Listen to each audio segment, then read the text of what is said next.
Relation का एक नया फंडा आपको समझना है। रिलेशन का जो नया फंडा है, ध्यान से सुनिएगा, आपको जो अब रिलेशन में पढ़ना है। टाइप्स ऑफ रिलेशन, इसके बाद आपके पास आते हैं रिफ्लेक्सिव, सिमेट्रिक और तीसरा आपका होता है ट्रांजिटिव। ये तीन आपको नाम याद रखने हैं, रिफ्लेक्सिव, सिमेट्रिक और ट्रांजिटिव। और अगर ये तीनों सेटिस्फाई करें तो इसके बाद आपके पास आता है इक्विवेलेंस। अगर ये तीनों सेटिस्फाई करते हैं तो हम उसको इक्विवेलेंस रिलेशन बोलते हैं। अब रिफ्लेक्सिव में क्या होता है, सिमेट्रिक में क्या होता है, ट्रांजिटिव में क्या होता है, थोड़ा सा रफली पहले समझ लें, फिर मैं आपको इसको फॉर डिटेल में समझा दूंगी मैथमेटिकली। रिफ्लेक्सिव क्या होता है, अगर कोई reflexive, it is available, it satisfies only for one element.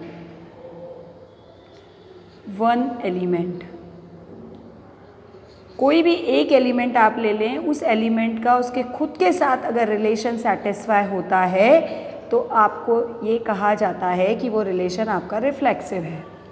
Symmetric में अगर सिमेट्रिक में दो एलिमेंट्स लेते हैं,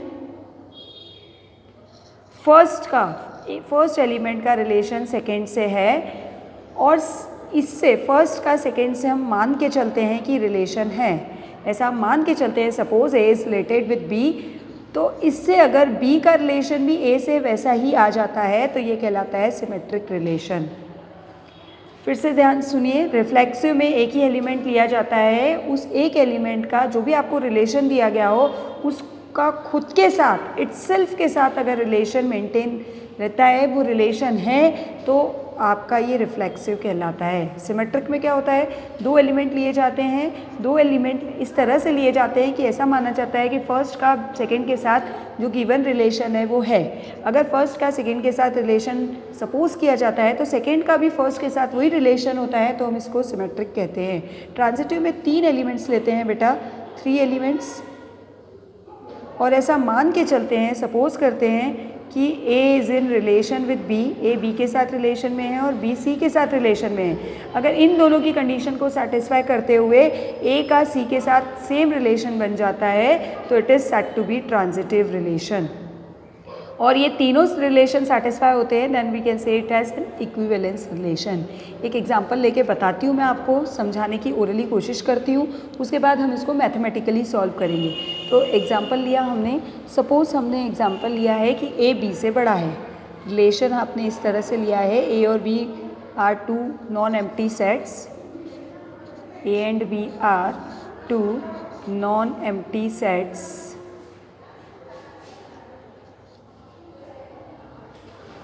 Now the example again see here, if the A and B are two non-empty sets, then relation इस तरह का लिया है हमने, A, B such that A is greater than P। इस तरह का रिलेशन लिया है कि A और B दो एलिमेंट्स हैं, A फर्स्ट सेट में से, B सेकेंड एलिमेंट्स सेट में से, और A B से बड़ा है। अब हमको बताना है कि ये सिमेट्रिक है, कि ट्रांजिटिव है, कि आपका रिफ्लेक्सिव है। तो रिफ्लेक्सिव चेक करते हैं सबसे पहले। रिफ्लेक्सिव में मैंने आपसे कहा कि एलिमेंट का रिफ्लेक्सिव, कोई भी एक एलिमेंट लेंगे और उस एक एलिमेंट का खुद के साथ वही रिलेशन अगर सेटिस्फाई करता है तो हम कहते हैं रिफ्लेक्सिव है, अदरवाइज नहीं है। तो हमने एक एलिमेंट लिया सेट में से, सपोज ए सेट में से लिया, तो क्या ए इज़ रिलेटेड टू ए है? क्या कोई एलिमेंट खुद से बड़ा हो सकता है? क्या रिलेशन है आपका कि पहला एलिमेंट दूसरे से बड़ा है, तो क्या कोई इटसेल्फ कोई एलिमेंट खुद से बड़ा होता है क्या? A is, any element is not greater than itself, any element is not greater than itself,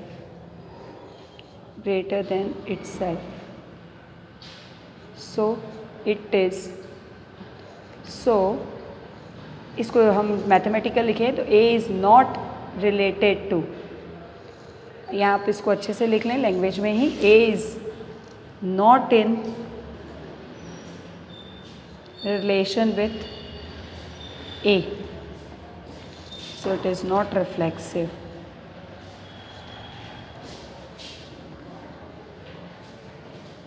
इसके बाद देखते हैं हम सिमेट्रिक। अरे बाप रे, पेन खत्म हो गया, वेट वेट वेट वेट। हाँ बाय। सिमेट्रिक, सिमेट्रिक के लिए मैंने आपको बोला कि आपको 2 एलिमेंट्स लेने हैं बेटा। हमने 2 एलिमेंट्स लिए, ए और बी।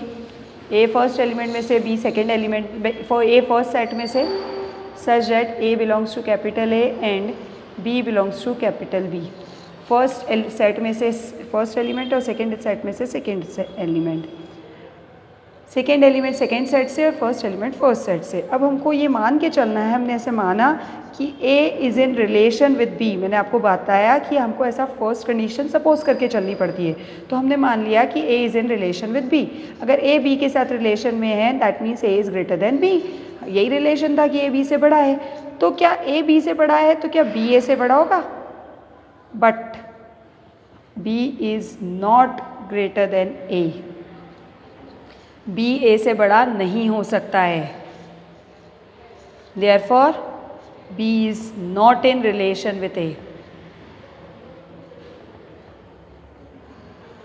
और B अगर A के साथ रिलेशन में नहीं है, मतलब B is not related to A, so it is not symmetric।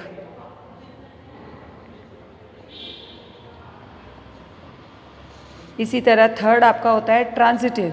Transitive के लिए आपको 3 एलिमेंट्स लेने पड़ेंगे, A B C। 3 एलिमेंट्स हमने लिए, इन 3 एलिमेंट्स को हमको ऐसे मैनेज करना पड़ेगा कि ऐसा मान के चलना पड़ेगा कि A जो है रिलेशन है B से, A is in relation with B, B is in relation with C, और हमको ऐसा प्रूव करना है, टू प्रूव क्या करना है कि A का B के साथ भी यही रिलेशन है। तो देखते हैं ज़रा कैसे चेक करें। सपोज़ ऐसा माना हमने A B के साथ रिलेशन में है, मैं जस्ट एग्जांपल समझा रही हूँ अभी, फिर हम एक्सरसाइज के क्वेश्चन करेंगे। Suppose A is in relation with B and B is in relation with C। This implies A is greater than B and B is greater than C। अगर A B से बड़ा है, B C से बड़ा है, तो इसका क्या मतलब हम ले सकते हैं A C से बड़ा है। ध्यान से देखिए, A तो B से बड़ा है और B C से बड़ा है, पर सबसे बड़ा तो A हुआ ना, तो A is greater than C. This implies A is in relation with C. This implies A is in relation with C. So R is transitive.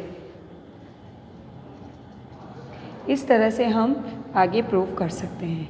अब बाकी हम लोग एक्सरसाइज में देखेंगे नेक्स्ट वीडियोज़ में।